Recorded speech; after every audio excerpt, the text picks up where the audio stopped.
সে দেখে দেখে পরীক্ষা লিখেছিল, সে কাঁদতে কাঁদতে চলে গিয়েছিল। দেখো এখানে যে এক্সপ্রেশনগুলো ব্যবহার করা হচ্ছে কি, ভার্ব, অর্থাৎ দেখো কাঁদতে কাঁদতে, চেঁচিয়ে চেঁচিয়ে, পড়ে পড়ে, দেখে দেখো, দেখো কোনো কাজ করেছিল, দেখো এর সঙ্গে এটাও কিন্তু কাঁদা কিন্তু একটা ভার্ব, একটা ক্রিয়া, এর সঙ্গে কি করেছিল, বলেছিল, হ্যাঁ চেঁচিয়ে চেঁচিয়ে বলেছিল, আর পড়ে পড়ে কি করেছিল, পড়ে একটা ভার্ব লিখেছিল।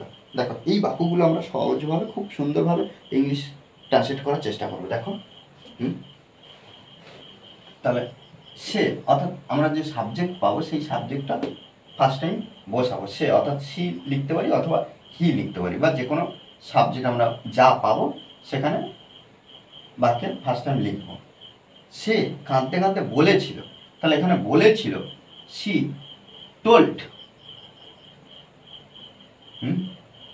সি টোল্ড, সে বলেছিল কাঁদতে কাঁদতে। এই যে কাঁদতে কাঁদতে এই ভার্বটা আমরা ব্যবহার করবো V4, অর্থাৎ ভার্বের সঙ্গে আইএনজি ফর্ম। তার আগে কি করবো, বাই বসাবো, বাই ক্রাইং। ওকে, দেখো হি টোল্ড বা সি টোল্ড বাই ক্রাইং, সে কাঁদতে কাঁদতে বলেছিল। এই যে কাঁদতে কাঁদতে অর্থাৎ তার আগে আমরা কি করবো, বাই বসাবো। সে চেঁচিয়ে চেঁচিয়ে বলেছিল, চেঁচিয়ে চেঁচিয়ে, তাহলে এখানে আমরা হি ব্যবহার করতে পারি, হি সেট, হি সেট, সে বলেছিল, কেমন ভাবে বলেছিল, চেঁচিয়ে চেঁচিয়ে, তাহলে বাই শাউটিং। ওকে, সে পড়ে পড়ে লিখেছিল। তাহলে দেখো এখানে যে ভার্বগুলো ব্যবহার করছি, V2,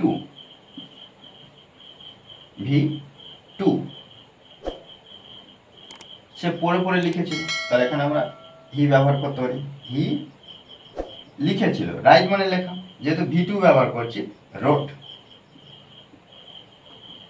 হি রোট, সে লিখেছিল, কেমন ভাবে, পড়ে পড়ে, বাই রিডিং। ওকে, তুমি দেখে দেখে লিখেছিলে, তাহলে এখানে আমরা সাবজেক্ট বসাবো তুমি, ইউ, লিখেছিলে, তুমি লিখেছিলে। একইভাবে এখানে রাইট থেকে রোট ব্যবহার করব, ইউ রোট, তুমি লিখেছিলে। ওকে, দেখো এইভাবে কিন্তু একদম একদম জাস্ট খুব সহজ। আমাদেরকে কিন্তু এই যে সহজ বিষয়টা আমাদেরকে ট্রান্সলেট করতে হবে, আমাদেরকে প্র্যাকটিস করতে হবে। মনে রাখতে হবে যে প্র্যাকটিসের বিকল্প কিছু নেই, যত প্র্যাকটিস করবো তত আমরা নিজেদের ইমপ্রুভ করতে পারবো ইংলিশে লেখা এবং বলার ক্ষেত্রে। ওকে, আর এই ক্লাসটি যদি ভালো লাগে অবশ্যই লাইক কমেন্ট শেয়ার, আর যারা এখনও পর্যন্ত এই চ্যানেলটি সাবস্ক্রাইব করেননি তারা অবশ্যই চ্যানেলটি সাবস্ক্রাইব করে পাশে থাকবে। Okay, thanks for watching this video.